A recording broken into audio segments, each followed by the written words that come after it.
शादी के बाद राहुल अपनी पत्नी मेघा के साथ लंदन में शिफ्ट हो गया और उसकी माँ कमला रामनगर में अकेले ही रहने लगी। लेकिन जैसे जैसे समय बीता तो कमला बूढ़ी होने लगी, इसलिए राहुल ने अपनी माँ को अपने पास लंदन बुलाने का सोचा। लेकिन ये बात मेघा को खटकने लगी। राहुल, क्या तुम्हें लगता है कि मम्मी जी यहाँ एडजस्ट भी कर पाएंगी? अब वो गाँव में गाय भैंसों के बीच रहने वाली, क्या उनका यहाँ मन लग जाएगा? मेघा, हर किसी को नई जगह एडजस्ट होने में थोड़ा टाइम तो लगता ही है ना। तुम्हें भी तो लगा था यहाँ आकर। धीरे धीरे वो भी एडजस्ट हो जाएंगी। मेरा ऑफिस का दोस्त इंडिया गया हुआ है, तो मैं माँ को उसके साथ लंदन बुला रहा हूँ और अब मुझे इस बात पे कोई आर्ग्यूमेंट नहीं चाहिए, समझी? मेघा को अपनी देहाती सास को लंदन बुलाना सही नहीं लग रहा था, लेकिन वो अपने पति को मना भी नहीं कर सकती थी। कुछ दिन बाद उसकी सास कमला लंदन एयरपोर्ट पर लैंड करती है और राहुल और मेघा उसे लेने एयरपोर्ट पहुंचते हैं। पैरी पौना मम्मी जी। जीती रहो बहू, कैसी है तू? अरे राहुल मेरा बिटवा, कैसा है रे तू? हाय मेरा लाल, कितना कमजोर हो गया है रे तू। भैंस का दूध घी ना ही पीता है का? सासू माँ, लंदन में भैंस नहीं होती। हैं? भैंस नहीं होती तो पहले बोलती बहू, मैं अपने साथ रामनगर से भैंस ले आती। सासू माँ, एरोप्लेन में भैंस लाती? चुप कर तू। उन मुयों ने इतने सारे पैसे लिए हैं मेरे बेटे से टिकट के कि उसमें इंसान तक का भैंस भी साथ में आ जाए। अच्छा राहुल बेटा, जरा कुली को तो बुलाओ। कुली? एयरपोर्ट पर कुली? मेघा, तुम हंसना बंद करोगी? माँ, एयरपोर्ट पर कुली नहीं होते, यहाँ ट्रॉली होती है जिसमें सामान रखकर लाया जाता है।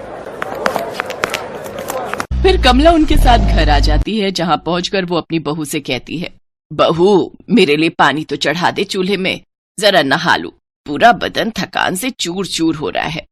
अरे माँ, उसके लिए गैस पर पानी गर्म करने की जरूरत नहीं है, मेरे साथ आओ। ये गीजर है और इसे ऑन करने से पानी अपने आप गर्म हो जाएगा। राहुल उसे बाथरूम में ले जाता है और सब समझा देता है। तभी कमला की नजर बाथरूम में रखे बाथटब पर जाती है। बिटवा, ये क्या है? तुमने पानी की होदी बाथरूम के अंदर ही बनवा ली। अरे इसको तो बाहर बनवाना चाहिए था ना। ओफो माँ, ये हौदी नहीं बल्कि बाथ टब है जिसमें बैठकर नहाया जाता है। इतना बड़ा टब? इसमें तो हमारे गांव के सारे बच्चे एक साथ डुबकी लगा लेंगे। अगले दिन कमला किचन में जाती है और अपनी बहू से कहती है, लाओ बहू, मैं तुम्हारी कुछ मदद कर दूं। मम्मी जी, ये लंदन का मॉड्यूलर किचन है, आपके गांव की रसोई नहीं है जहां आप खाना बनाती हैं। ये सब इलेक्ट्रॉनिक मशीन है, जैसे खाना गर्म करने के लिए माइक्रोवेव, बर्तन धोने के लिए डिश वॉश, खाना बनाने के लिए इंडक्शन चूल्हा। मुझे तो लगता है आपने इन सब के कभी नाम भी नहीं सुने होंगे। आप रहने दीजिए, मैं कर लूंगी। मेघा ठीक कह रही है माँ, तुम आराम करो, मेघा है ना, वो सब कर लेगी। कुछ देर बाद मेघा नाश्ते में नूडल्स लेकर आती है। हे राम, ये केचुए क्यों बनाए तूने बहू? मैंने तो सुना था बाहर देश के लोग ये सांप केकड़े खाते हैं, लेकिन आज देख भी लिया। मम्मी जी, ये केचुए नहीं नूडल्स हैं। ऐसे ही कुछ दिन बीतते हैं। एक रोज राहुल कमला को लंदन दिखाने ले जाता है, जहाँ एक बड़ा सा फाउंटेन देख कमला उसके सामने हाथ जोड़कर खड़ी हो जाती है। ओम नमः शिवाय, ओम नमः शिवाय, ओम जटाधराय। मम्मी जी, ये आप क्या कर रही हैं? अरे दिख नहीं रहा, जमीन से साक्षात गंगा निकल रही है। हमारी गंगा मैया की ताकत देखी, भारत से लंदन तक भी आती है। राहुल बेटा, मेरा तो डुबकी लगाने का मन कर रहा है इसमें, हर हर गंगे। मेरी माँ, ये कोई गंगा नहीं है बल्कि फाउंटेन यानी कि फव्वारा है। अब चलो यहाँ से। कुछ देर बाद वो मॉल जाते हैं, जहाँ एस्केलेटर देखकर कमला घबरा जाती है। हे प्रभु, हे राम, चलो चलो बेटे, यहाँ से चलो, यहाँ तो कोनो भूत भूत का साया है। क्या मतलब मम्मी जी? अरे वो देखना बहू, सब लोग खड़े हैं और ये सीढ़ियाँ अपने आप ही चली जा रही हैं। राम राम राम राम राम, यहाँ जरूर कोई भूत है। माँ, ये भूत नहीं बल्कि एस्केलेटर सीढ़ियाँ हैं जो कि बिजली से चलती हैं। बेटा, तेरे शहर में हर चीज बिजली से ही चलती है क्या? फिर तो लाइट जाने पर सारा शहर ही रुक जाता होगा। उसके बाद वो सभी जू जाते हैं, जहाँ पिंजरे में बंद जानवरों को देख कमला कहती है, हाय, इन अंग्रेजों ने इन मासूम जानवरों को भी पिंजरे में कैद कर दिया। इनकी भी ना गुलामी करवाने की आदत ना जाएगी। मम्मी जी, ये सब तो बस मनोरंजन के लिए है। अच्छा, अगर यही जानवर जेल में पड़े आदमियों को देखने जाएं तो क्या उसे भी मनोरंजन कहेंगे? कमला के मुंह से ये बात सुनकर मेघा और राहुल को समझ आ जाता है कि भले ही माँ को चीजों का ज्ञान कम हो, लेकिन इंसानियत का ज्ञान उनसे कहीं ज्यादा है। अब मेघा अपनी सास का मजाक नहीं उड़ाती, बल्कि उसको लंदन के सभी तौर तरीके समझाती है। और अब वो अपने बेटे और बहू के साथ खुशी खुशी रहने लगती है। अनुपमा अपने इकलौते बेटे उदय के साथ चंडीगढ़ शहर में रहती थी। उदय एक बड़ी कंपनी में नौकरी करता था, जहां उसे सौम्या नाम की लड़की से प्यार हो जाता है और वो दोनों शादी कर लेते हैं। सौम्या अनुपमा की इकलौती बहू है और वो बहुत पढ़ी लिखी लड़की है, जबकि अनुपमा के लिए सब कुछ काला अक्षर भैंस बराबर है। लेकिन फिर भी अनुपमा एक बहुत अच्छी सास है, जो अपनी बहू का हर कदम पर साथ देती थी। उदय और सौम्या की शादी को भी कुछ महीने ही हुए थे, जिस कारण घर के सारे हिसाब किताब उदय ही करता था।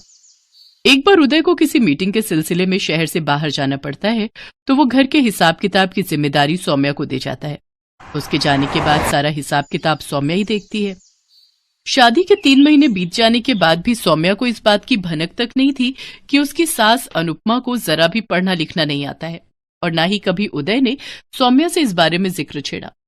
एक बार जब सौम्या को घर का राशन पानी लेने बाजार जाना होता है, तो वो अपनी सास से कहती है, माँ जी, मैं राशन लेने जा रही हूँ। अगर पीछे से दूध वाले भैया अपना हिसाब लेने आए तो आप उन्हें तिजोरी से 2000 रुपए दे देना। हाँ हाँ बहू, तुम निश्चिंत होकर जाओ, मैं दूध वाले का हिसाब कर दूंगी।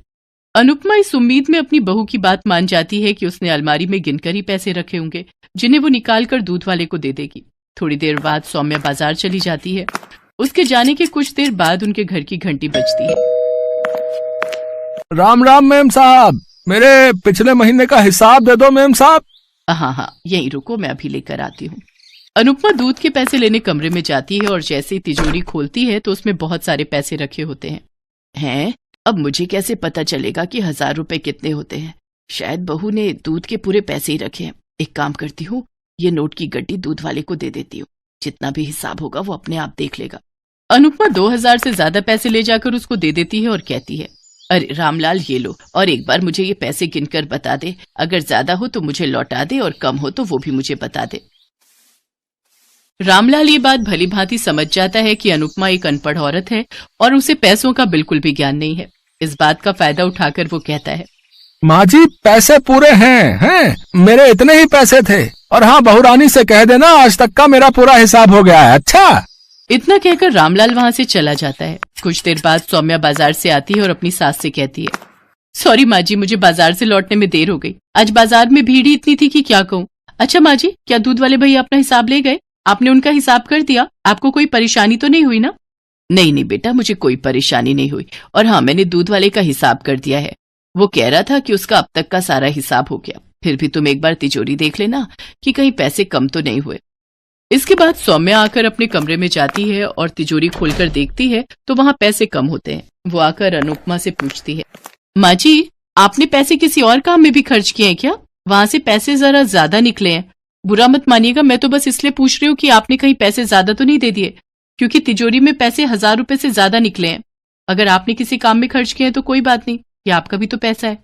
सौम्या की बात सुनकर अनुपमा सोचती है, हे राम, कहीं मैंने दूध वाले को पैसे ज्यादा तो नहीं दे दिए।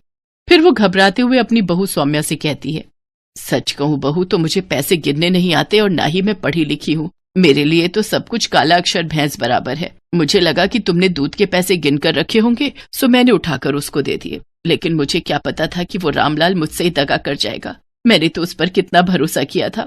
पता नहीं आज मुझे अनपढ़ के कारण तुम्हारा कितना नुकसान हो गया होगा। माँ जी, आप क्यों परेशान हो रही हैं? पैसे दूध वाले को ही ज्यादा गए ना, कोई बात नहीं, अगले महीने के हिसाब में लगा दूंगी। लेकिन माँ जी, एक बात बताइए, अगर आपको पढ़ना नहीं आता तो आप ये बात मुझसे कह देती। आप जानती हो, जब उदय ने मुझे ये हिसाब किताब दिया तो मैं बिल्कुल नहीं चाहती थी कि हिसाब किताब मुझे मिले। मैंने जब उदय से कहा तो उन्होंने कहा कि हिसाब किताब तुम संभालना। फिर मैं मना नहीं कर पाई, और न ही मुझे ये पता था कि आपको पढ़ना नहीं आता। अब सौम्या के मन में ये इच्छा जाग जाती है कि वो अपनी सास को पढ़ना लिखना सिखाएगी। इसलिए वो ऑनलाइन ऐसे स्कूलों को ढूंढने में लग जाती है जहां उनकी उम्र की महिलाओं को पढ़ाया जाता है। कुछ दिनों तक तलाश करने के बाद सौम्या को ऐसा एक स्कूल मिल भी जाता है। उदय, मैंने ऑनलाइन एक ऐसा स्कूल ढूंढा है जहां माजी की उम्र की औरतों को पढ़ाया लिखाया जाता है। मैं चाहती हूँ कि माजी भी स्कूल में जाए और पढ़ना सीखे। तुम्हारा विचार तो बहुत अच्छा है सौम्या, लेकिन क्या माँ इसके लिए तैयार होगी? मैं कुछ नहीं जानती उदय, आप किसी भी तरह माजी को मना लो। उदय अपनी माँ से बात करके उन्हें स्कूल जाने के लिए मना लेता है। फिर वो दोनों जाकर अनुपमा का एडमिशन करवा देते हैं। अगले दिन उदय अनुपमा को स्कूल छोड़ आता है। कुछ दिन स्कूल में पढ़ने लिखने के बाद अब अनुपमा को पढ़ना लिखना आ जाता है।